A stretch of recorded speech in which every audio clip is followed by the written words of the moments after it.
بسم اللہ الرحمن الرحیم۔ ایک علاقے میں ایک بابا جی کا انتقال ہو گیا۔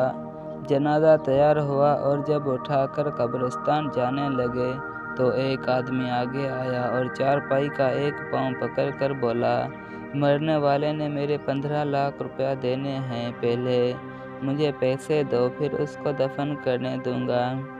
اب تمام لوگ کھڑے تماشا دیکھ رہے تھے۔ بیٹوں نے کہا، مرنے والے نے ہمیں تو کوئی ایسی بات نہیں بتائی کہ وہ مقروض ہے، اس لیے ہم یہ پیسے نہیں دے سکتے۔ مرنے والے کے بھائیوں نے کہا، جب بیٹے ذمہ دار نہیں تو ہم کیوں دیں؟ اب سارے کھڑے ہیں اور اس نے چارپائی پکڑی ہوئی ہے۔ جب کافی دیر گزر گئی تو بات گھر کی عورتوں تک جا پہنچی۔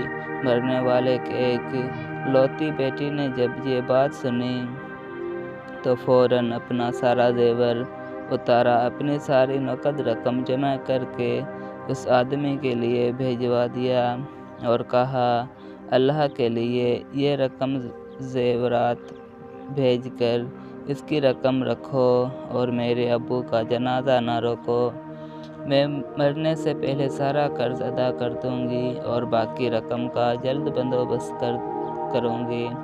اب وہ شخص چارپائی پکڑنے والا کھڑا ہوا اور سارے مجمع کو مخاطب کر کے بولا، اصل بات یہ ہے کہ میں نے مرنے والے سے 15 لاکھ لینے نہیں بلکہ اس کے 15 لاکھ دینے ہیں، اور اس کے کسی وارث کو میں جانتا نہ تھا تو میں نے یہ کھیل کھیلا۔